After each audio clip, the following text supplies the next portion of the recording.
If I need to press any buttons. Oh, so we're live?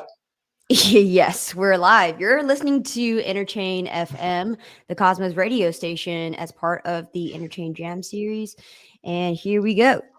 If you're seeking Alpha in the Cosmos, look no further. I'm your host, Chjango Unchained, and today we are here with STRD.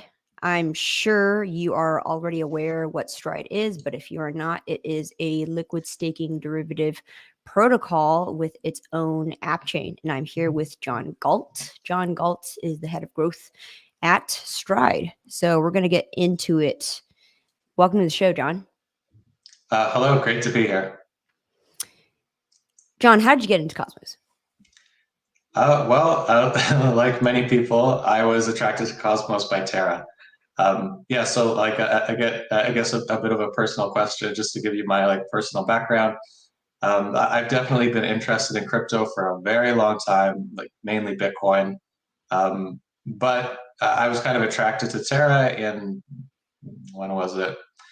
Late 2021, I think. Yeah, late 2021, I was kind of attracted to Terra, especially Anchor. Like I thought, you could have the USD stablecoin, make 20% on it. Sounded great. That kind of drew me in. And then I got deeper into DeFi. And like I said, I'd always been into crypto, but I really got into DeFi really deeply in the last few months of Terra there.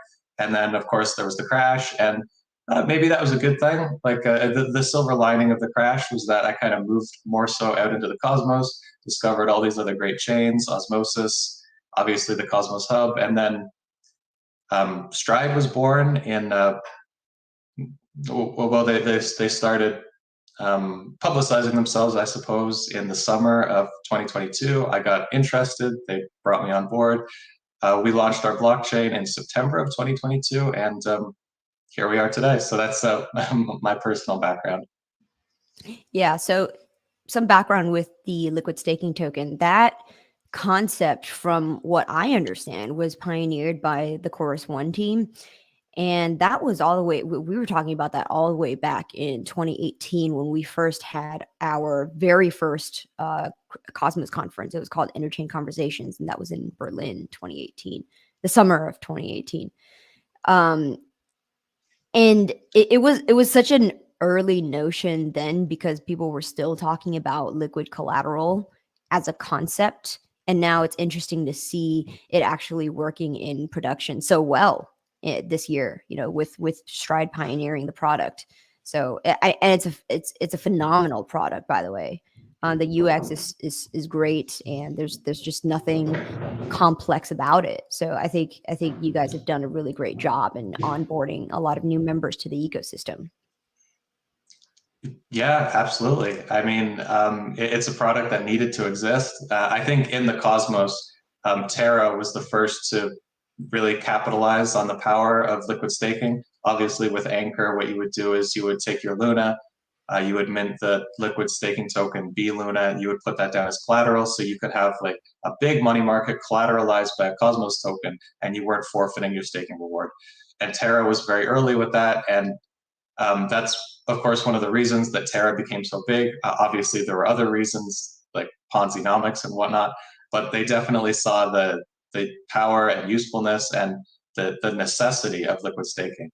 And fortunately, now we have liquid staking not just on Terra, but throughout the entire Cosmos.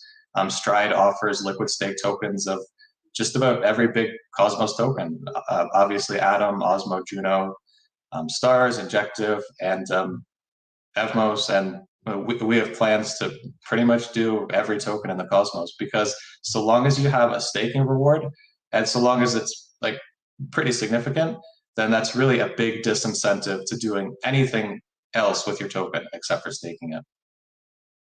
Right. And from what I understand, the way that your protocol works is somebody stakes through the STRD interface, stRD.zone, and you, like, the STRD protocol automatically distributes the delegation across like the top 20 validators of those chains, or was it the top 50? Yeah, not quite. So the way it works, to answer that question, the STRD DAO has developed a system of selecting host chain validators. So it's called the STRD host chain validator selection plan. So on the Cosmos Hub, actually, the STRD DAO followed the system where it selected various validators from across the entire active set. And it picked about 40 validators, and that's the set for STRD to delegate to on the Cosmos Hub. That process hasn't been carried out on any other chains. So for all other chains except for Cosmos Hub, currently there is a default validator set that the STRD team picked, which is approximately the top 40 validators. But we do have plans to use this validator selection process on all chains so that the validators that STRD protocol delegates to can be chosen in a responsible, fair, and decentralized manner. Yeah, that's a little bit about the picking the validators, because it is pretty important. And it's going to become even more important as the amount of tokens that STRD protocol has to delegate increases. Can you shed light on what this validator selection process looks like? Yeah, absolutely. So we did do this process once back in November of last year, and we're going to be doing it again pretty soon, I think. So like the way it works is, like this is a pretty significant question when you have a liquid staking protocol. Like, how do you pick the validators to delegate to? You could have a closed team do it. You could convene some kind of experts, but that's kind of closed. It's not very transparent, not very decentralized. STRD wants to distribute delegations in the fairest and most responsible way possible. So according to this process, a committee is chosen, an advisory council, actually. Anybody can join the advisory council. About 5 people are selected. The validators submit applications. And then this advisory council goes through all the applications and essentially picks 40 good validators, and 10 of them have to be like in each, well, anyway, they're spread out throughout the active set, and then STRD governance votes on it. So ultimately, this whole plan is just like a procedural thing. It's a social consensus kind of thing. Ultimately, the power lies in the STRD token holders. The STRD token holders vote to pick the validators that STRD protocol delegates to on its various host chains. Right. So I'm hearing two things: that one, the advisory council selects the validators, and two, that the token holders ultimately select the validators. Yeah, it can definitely sound that way, because the way it works is it is an advisory council. Like, instead of having a free-for-all where anybody can put up a proposal and have their validator receive a certain delegation from STRD protocol, instead of like this free-for-all situation, it's kind of structured and organized with a council, an advisory council. And anybody can join the advisory council, or anybody can apply to join. 5 people are selected. And who selects these 5 people? Currently it's STRD Labs, but we have currently it's STRD Labs, because like ultimately it is a pretty tricky problem to pick validators to delegate to in a decentralized and open way.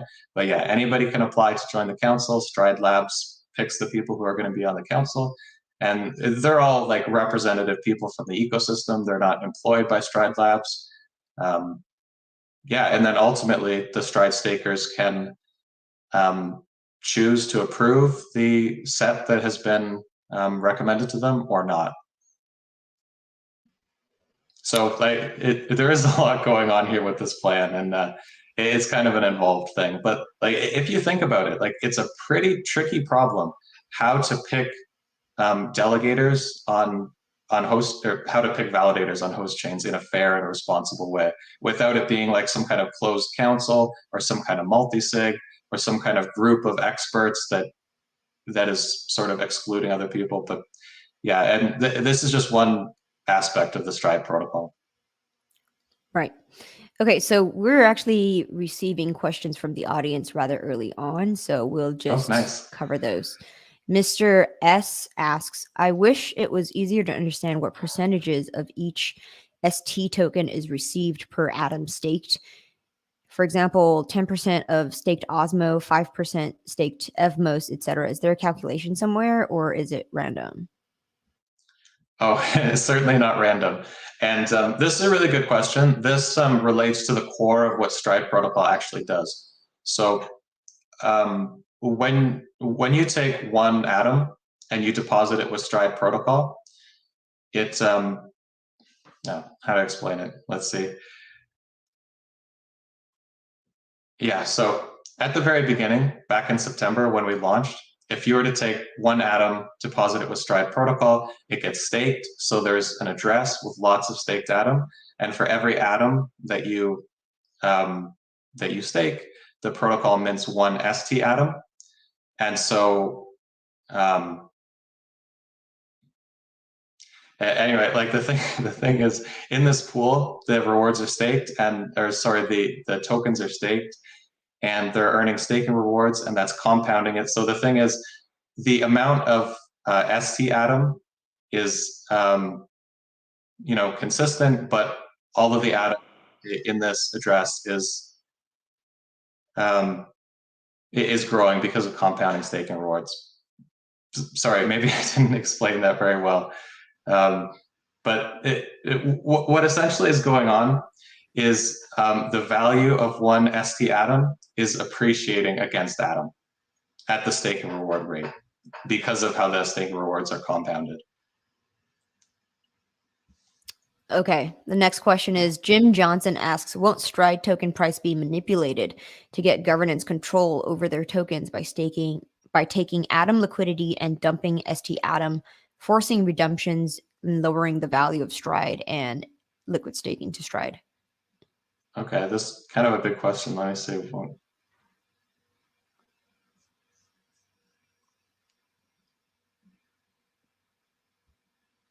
It mints one ST atom for every atom? Oh,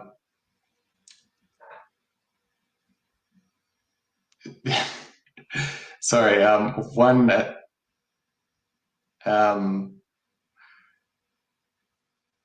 maybe we can just move on from this. Sorry, I kind of have a bit of brain freeze.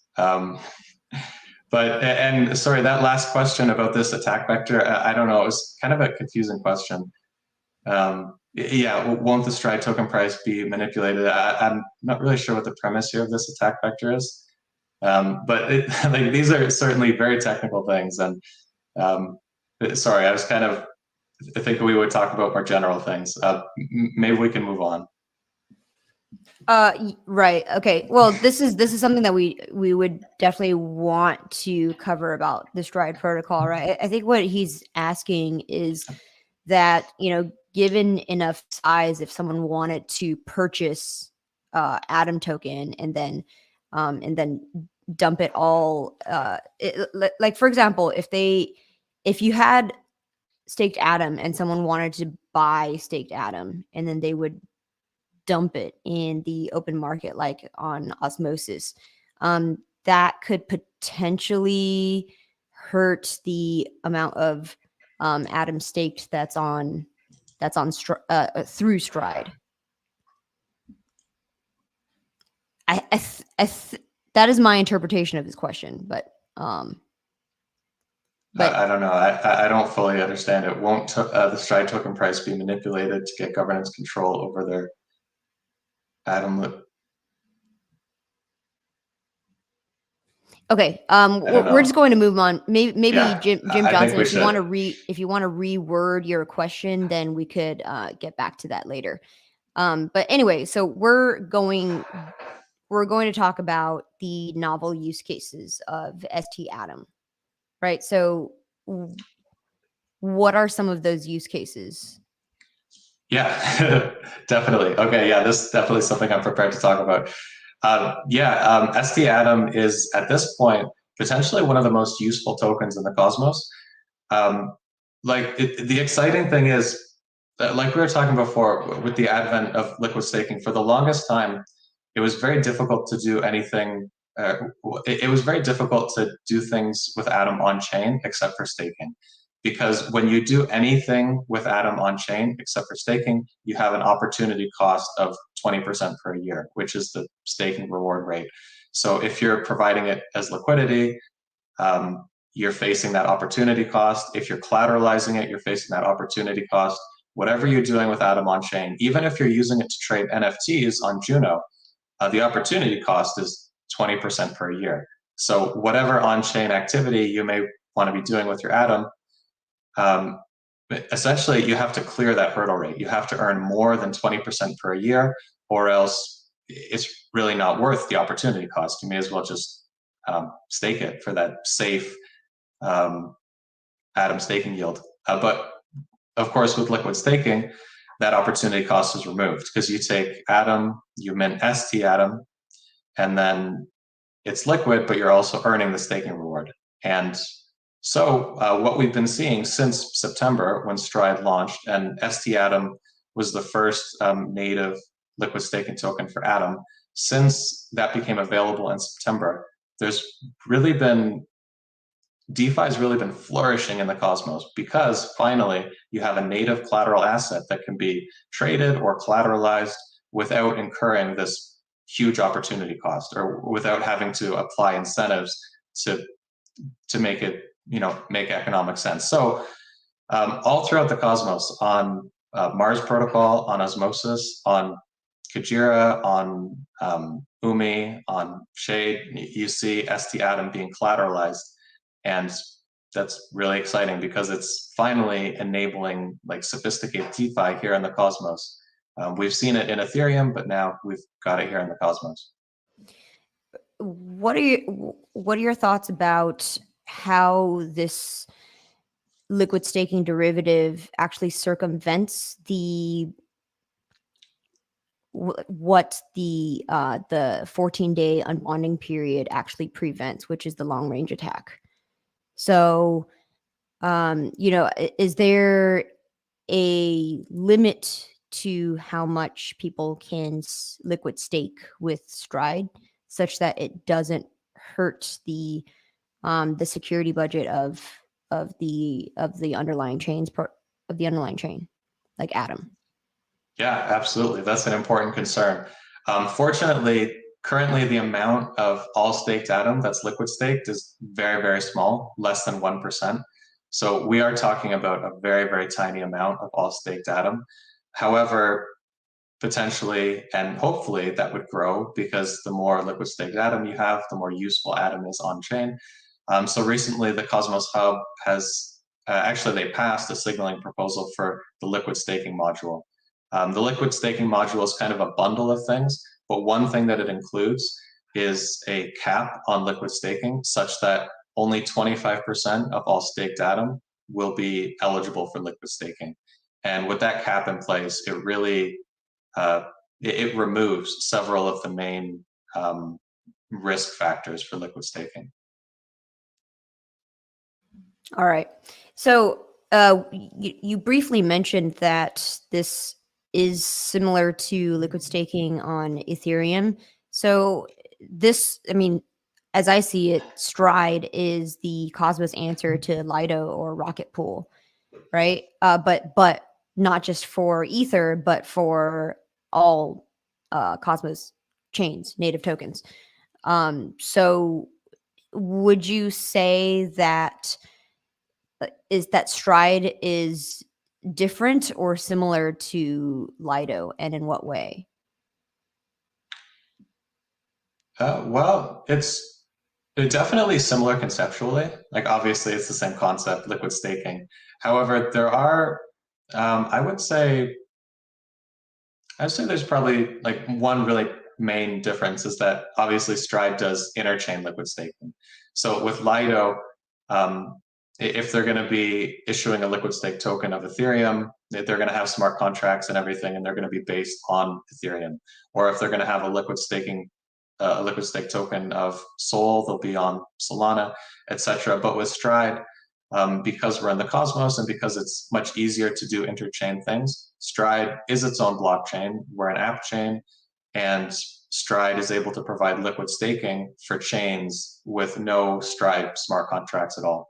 And we do that using interchain accounts. So STRD can support liquid staking for obviously the Cosmos Hub, and like all these other chains, none of which have a token actually based on STRD, but STRD can offer liquid staking for them using interchain technology like IBC and ICA.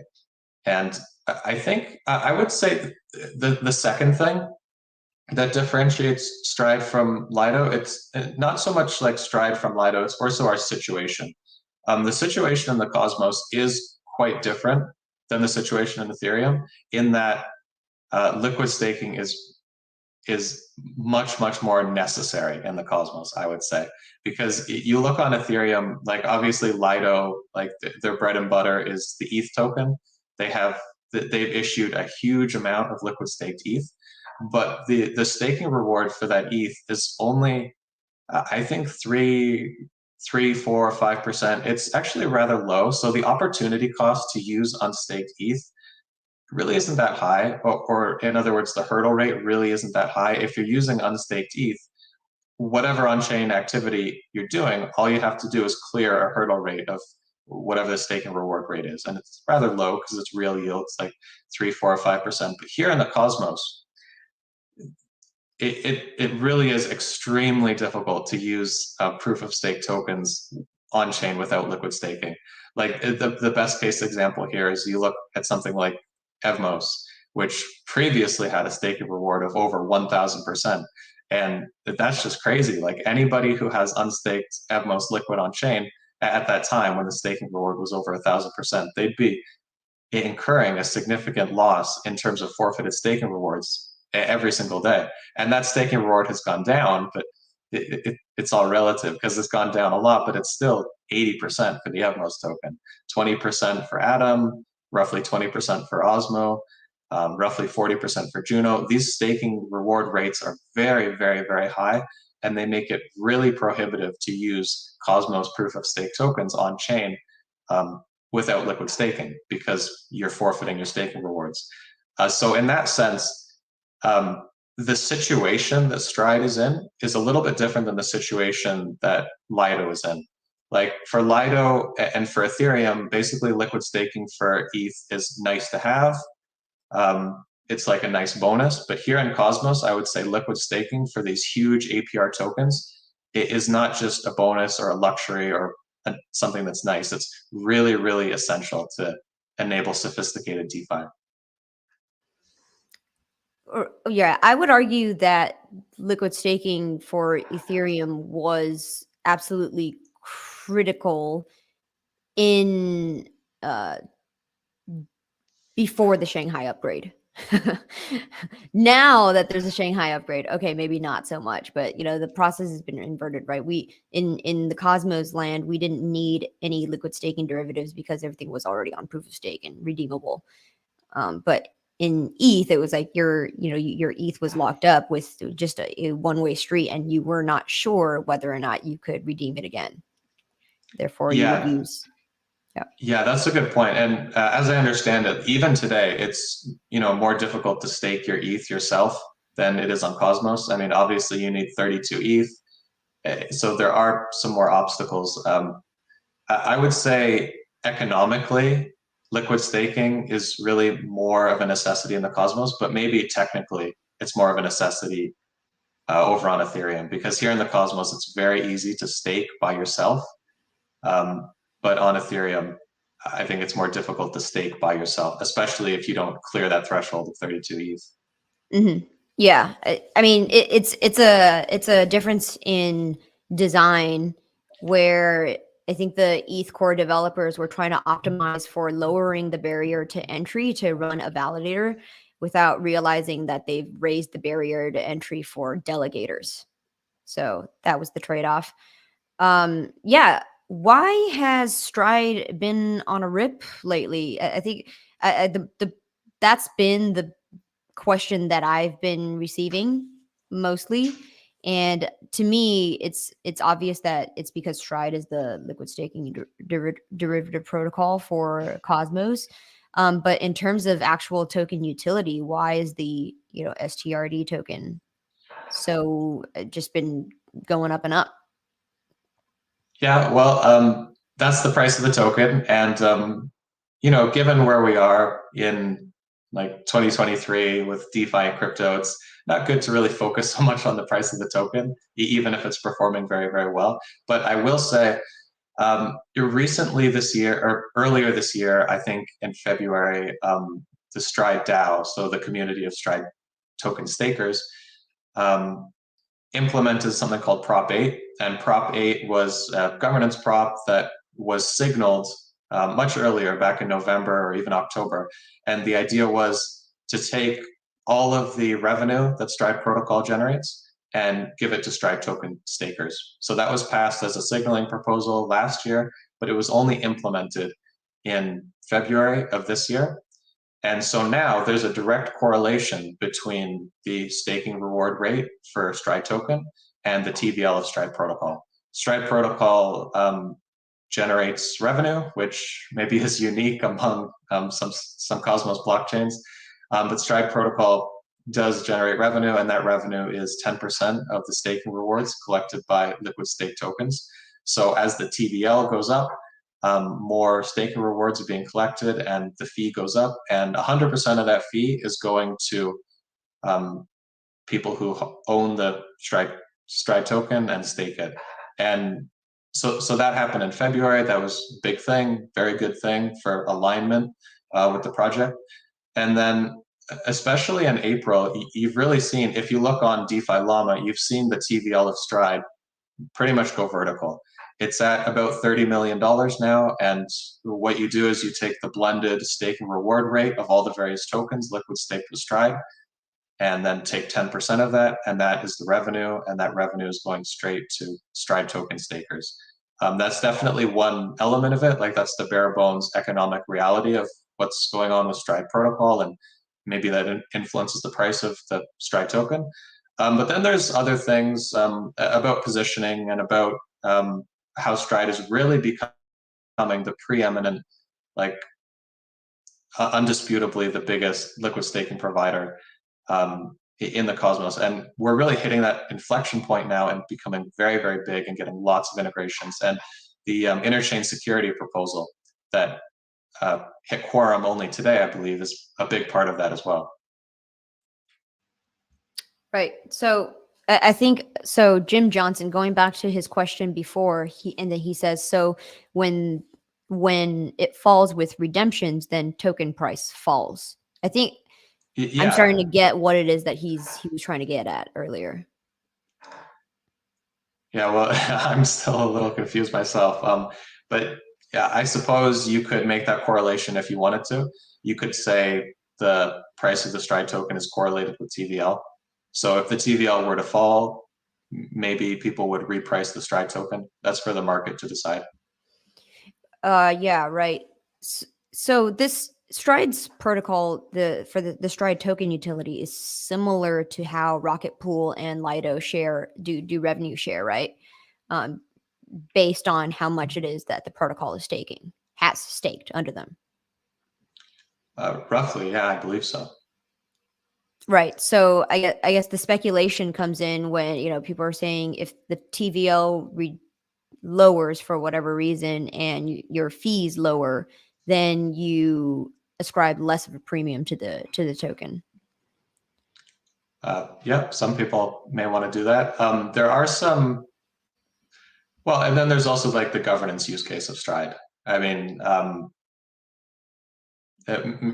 I definitely want to touch on that a little bit. STRD, of course, is a governance token. And as we were talking about earlier, the STRD token is ultimately responsible for picking host chain validators. And that's kind of also something correlated with TVL. Like as the TVL increases, as the amount of Atom, Osmo, Juno deposited with STRD protocol increases, that's an increasing amount of responsibility for STRD token holders because they're picking the validators that token is delegated with. And even though there is this big process that we're trying to have, the validator selection process that makes it decentralized and really spreads out authority and it tries to make it as fair and transparent as possible. Even so, STRD token holders do ultimately have that power. So that could be a reason that people value the STRD token as well. And also I will say, like governance tokens are inherently valuable because like they do actually control the protocol. Like just to remind everybody, I suppose, like the Have Stride you looked at protocol. Arbitrum for at all? Well, I don't know much about that, honestly. I really don't. Like I've heard people say certain things about Arbitrum. It's not in the Cosmos, but um, yeah, the Stride token is not like the ARB token because the Stride token has genuine governance power and it really does control the blockchain.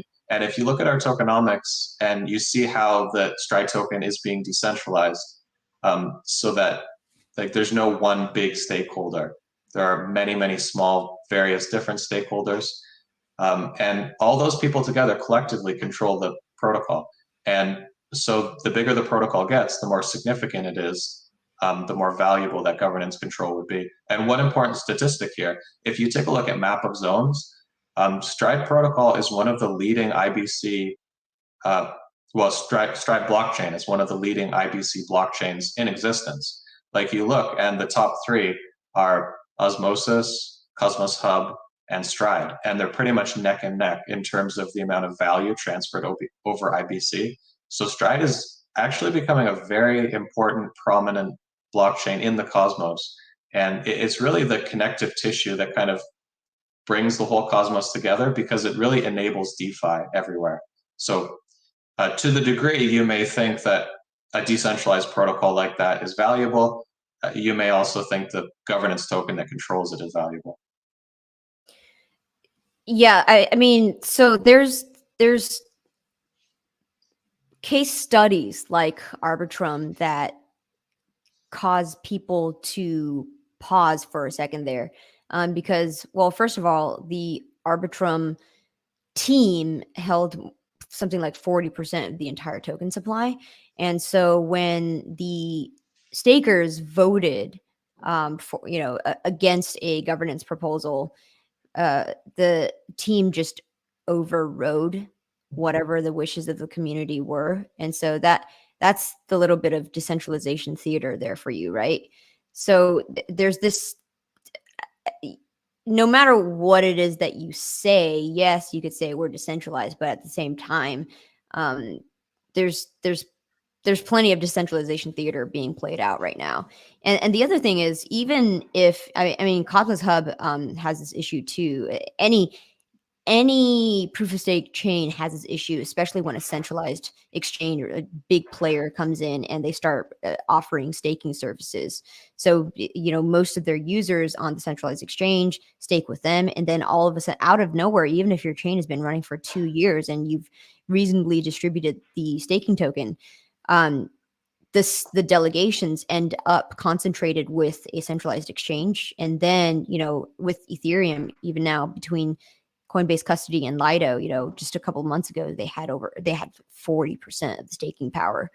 So there's always this opportunity to re-centralize stake, especially in the proof of stake context. So you always have to be vigilant on that front, right? Because what tends to happen is your users almost always pick convenience over decentralization, or whatever it is. It's just easy if you're already on Binance that you're going to stake through Binance, and then suddenly significant portion of the Stride tokens are staked through Binance, and then Binance has a huge share of your voting power. And then what then? Yeah, absolutely. Well, I guess fortunately at the moment, Binance is not a validator for on the Stride blockchain.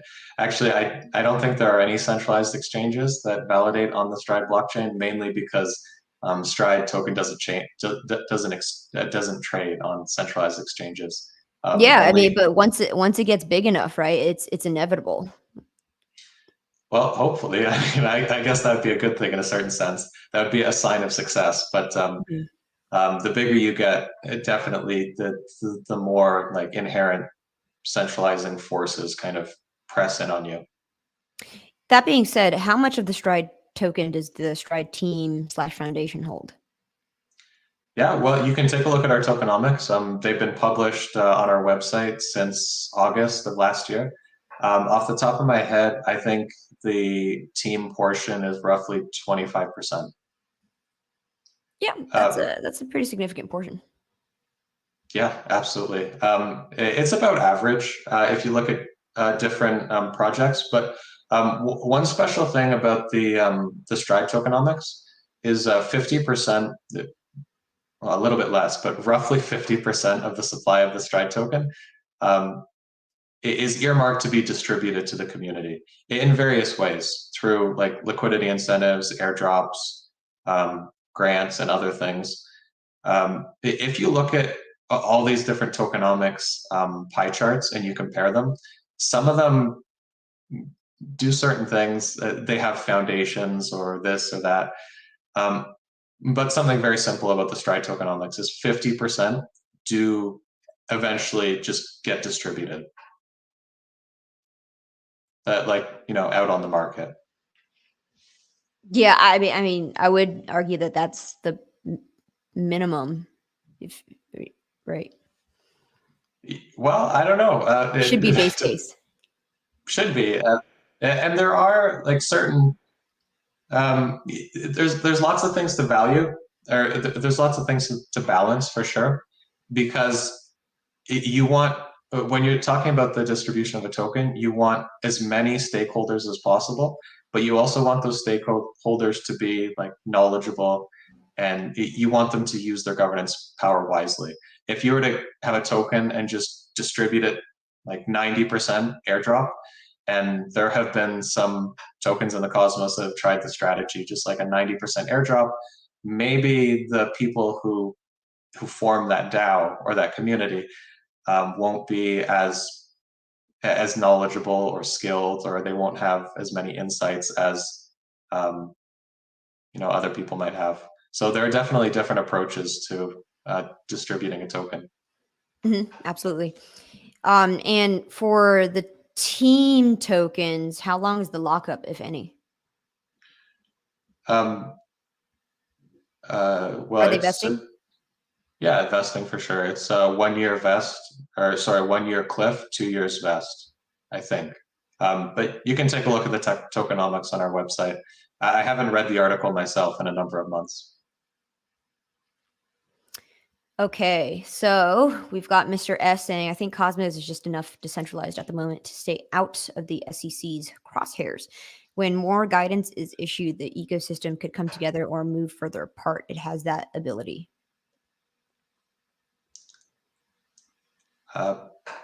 Yeah, definitely. Well, one thing about the Cosmos ecosystem is that I mean, like you take a look at Gary Gensler, and obviously he would say everything is a security.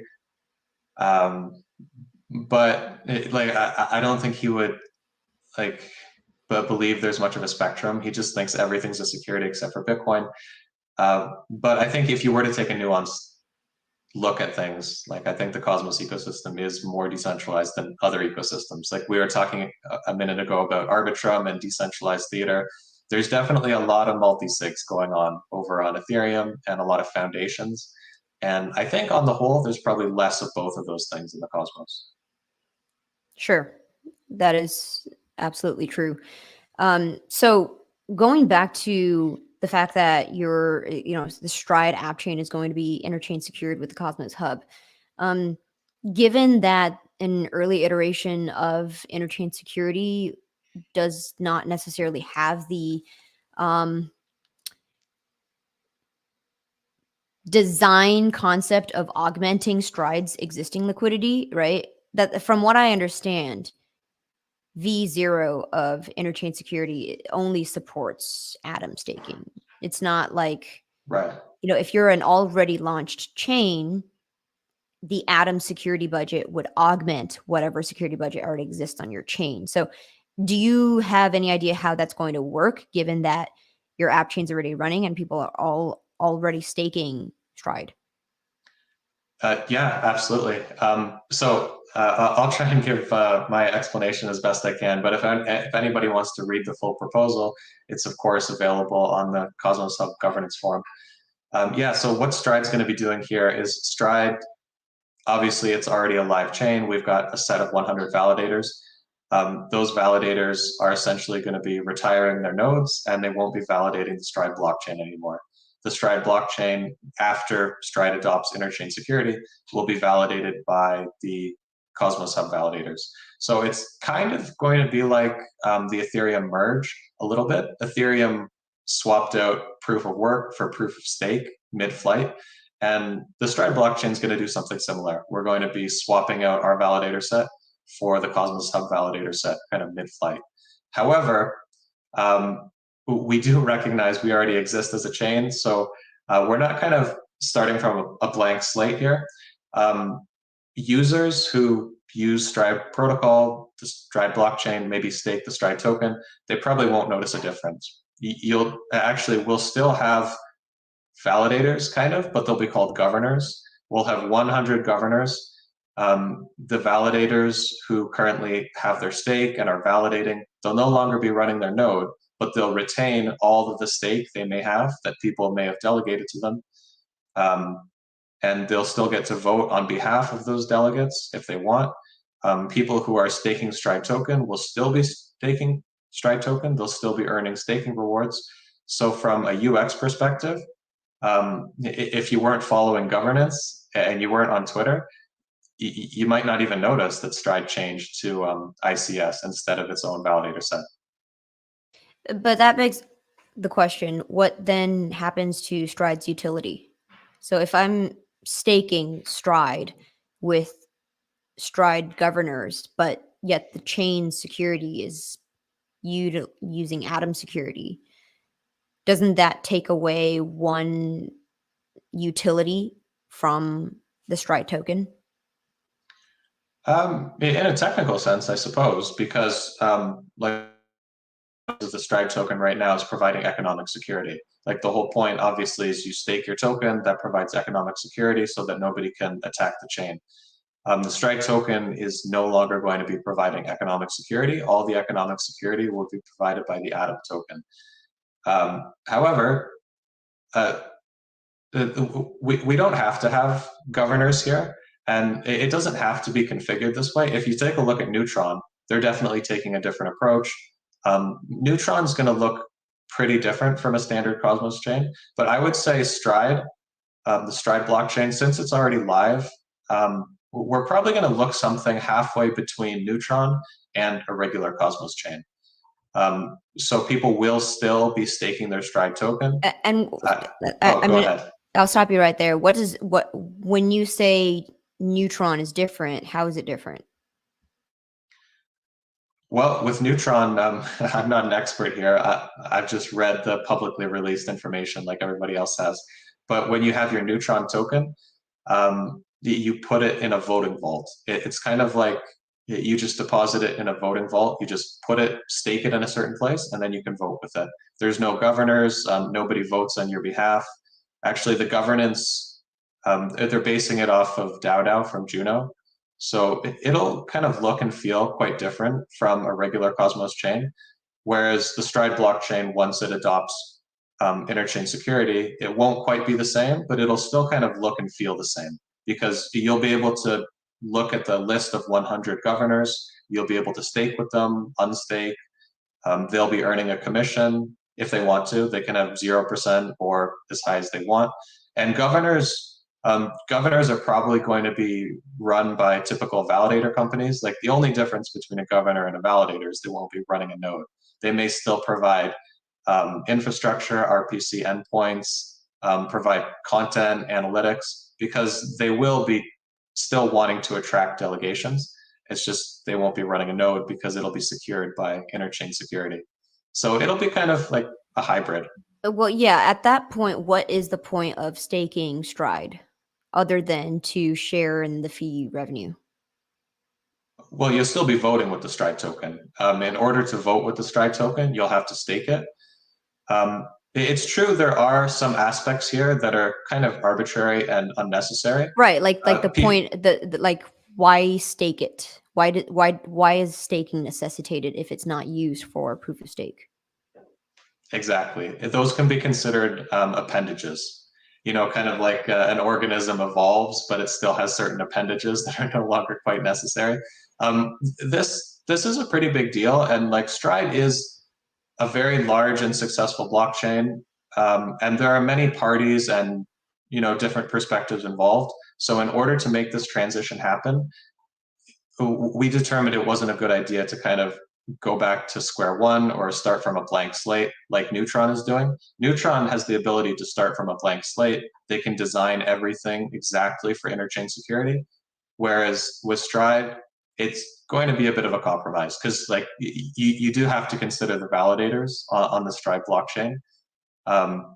It would be kind of ironic if they were asked to vote themselves out of existence entirely. Sure. But given that V0 of interchain security is just V0, and there's going to be future iterations where you will be able to augment an existing Appchain security with Atom, is there thinking along your roadmap that's integrated this? Yeah, well, there's no specific plans in place, and ultimately this is up to the Stride token holders that they control the protocol, they wield the power, they voted for interchain security, and we wouldn't have been able to move toward interchain security without the consent of the Stride token holders. So in the future, yeah, since we're maintaining a lot of the, kind of the look and feel of a standard Cosmos chain, it may be easier to move toward interchain security V2 or V3. We're leaving that door open for the future. Mm-hmm.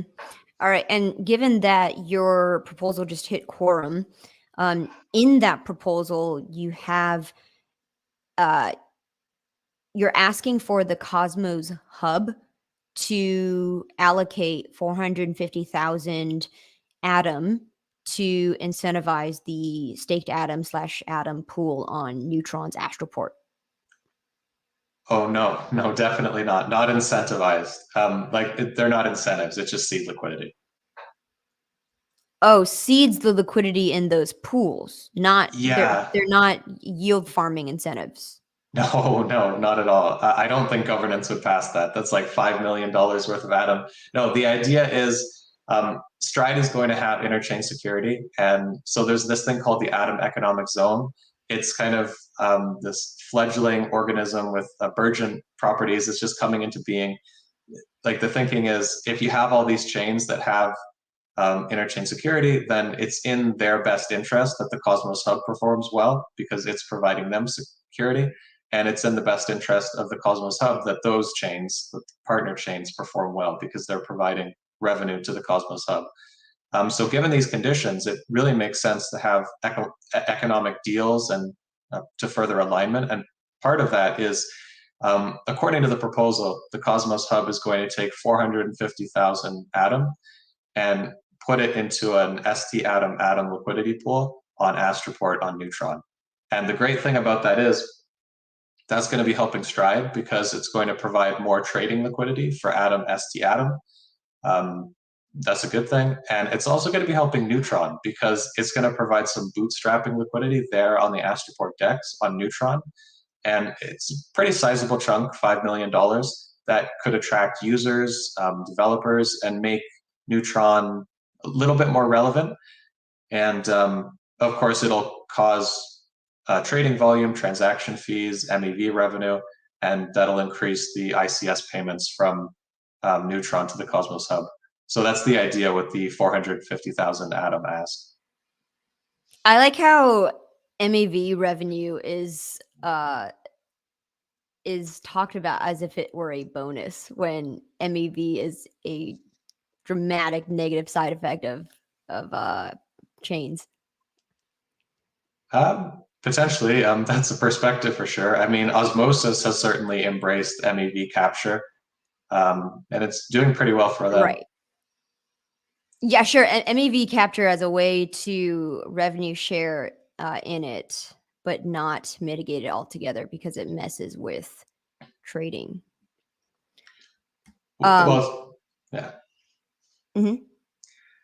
Well, this is definitely a bigger conversation, and I'm not even that knowledgeable about MEV myself. I just read stuff on the internet about it. But like these aren't sandwich attacks. The kind of stuff that Skip does in the Cosmos ecosystem, it's meant to be beneficial for protocols and for users. It keeps the spread tighter. Yes. But anyway. Okay, so staked Atom and Atom incentives on Neutron. So there's also been but not Atom incentives, just seed liquidity. sorry, liquidity. So what does this do to other app chains that also would like liquidity seeded? You know, like right. So what this is doing is it's picking and choosing.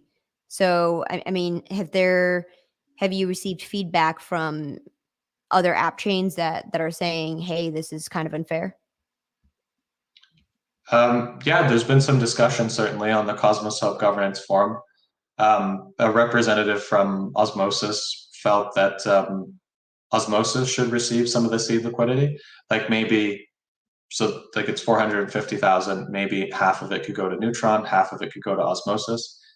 But the idea with the Atom Economic Zone is interchain security is pretty good, but maybe it's not good enough by itself. If you have interchain security plus the Atom Economic Zone, if the Cosmos Hub could be providing not only security, but also liquidity, it's a bit it's a better offer that the Cosmos Hub can make to potential partner chains.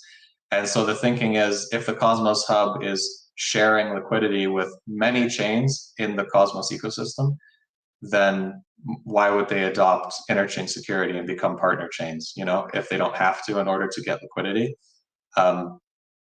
Yeah, the idea is a chain will share its revenues with the Cosmos Hub, and in exchange, the Cosmos Hub will share security and liquidity.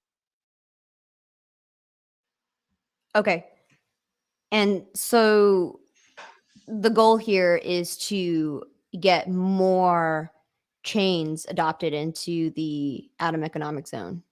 Or is the goal to get more chains to adopt interchain security? They're synonymous. So yes to both of them. And I think for the Cosmos Hub, it does make a lot of sense because at this point, the Cosmos Hub has to have a purpose, it has to have revenue. And in the last few weeks, we've really seen that emerge stronger than it ever has before. The community is talking about interchain security, the Atom Economic Zone, and the liquid staking module. And if you put these three things together, some people think it spells salami, even though it doesn't really. But if you put them together, it spells a brighter future for the Cosmos Hub. Okay, got it. And lastly, there's been a new press release about a new Cosmos blockchain called Tenet that aims to utilize staked Atom, like staked other tokens, BNB, Solana, all these other tokens as its underlying security budget. So, have you heard of that? And what are your thoughts about the way that this chain is using staked Atom? Sorry, no, I haven't heard of this chain before. Tenant. Mm-hmm.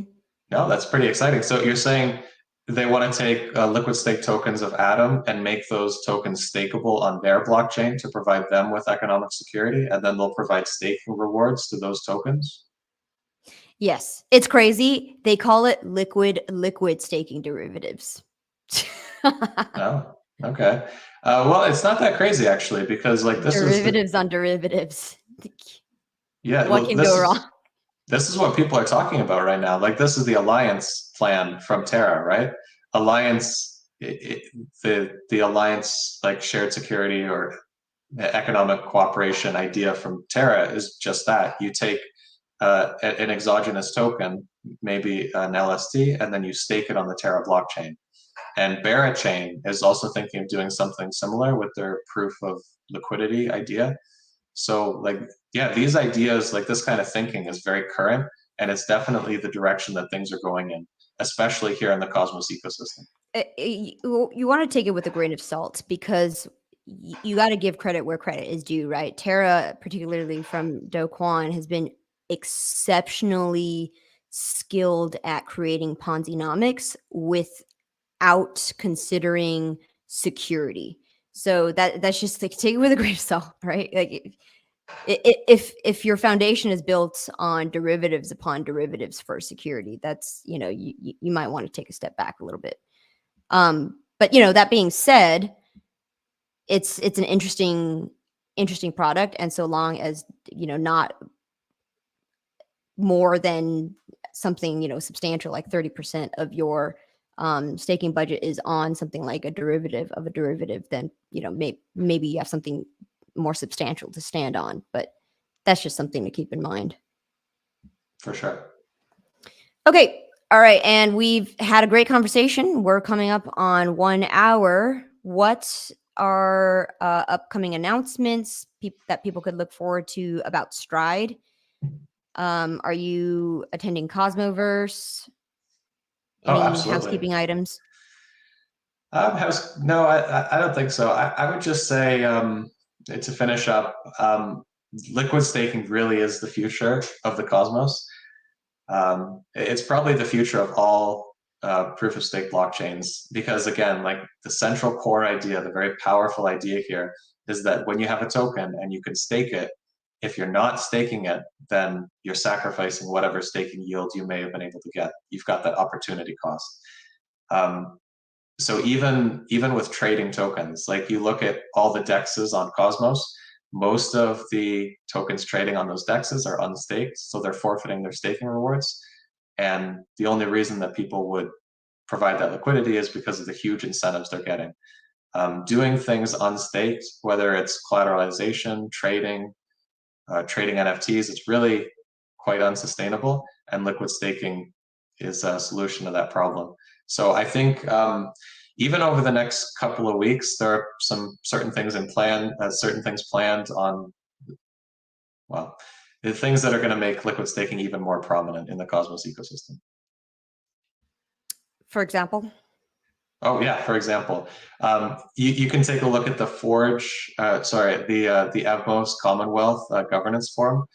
Just yesterday, Forge posted an incentives ask from the Evmos community pool to get a certain amount of incentives to attract users and liquidity to their DEX. The Forge DEX on Evmos doesn't trade on stake tokens, it trades liquid stake tokens. So the base pair, like on Osmosis, the base pair is Osmo, but the base pair on the Forge DEX is ST Evmos, so a liquid stake token of Evmos, because it doesn't forfeit its staking rewards. And if they do get those incentives, you're going to see this DEX, the Forge DEX, which is a Uniswap v3 fork, you're going to see it attract lots of users and liquidity. And that's going to really put this idea of a liquid staking DEX more toward the center of the conversation. And there's similar stuff going on with Shade Protocol, where the biggest pool on Shade Protocol, if you go check out their DEX secret, their Shade Swap DEX, the biggest pool is Silk stATOM. So their stATOM, which is a liquid staking token, is being utilized just for trading, just for normal trading, because it doesn't forfeit its staking rewards. And this big paradigmatic shift is kind of ongoing in the Cosmos right now. And yeah, it's a pretty big thing. All right, great. Well, thank you so much for coming on, John. How can people find you? Oh yeah, you can find me on Twitter, lurk around, find, and of course subscribe to or follow Stride Zone. We publish a lot of stuff, and like with Stride, there's always something happening, always a new integration. Just a few days ago, we announced that there's going to be an stATOM pool on Arbitrum on Ethereum, so lots of new novel stuff like that going on. All right, excellent. And to those of you who are listening to us live, congratulations for sticking to this episode for the whole hour. I hope you have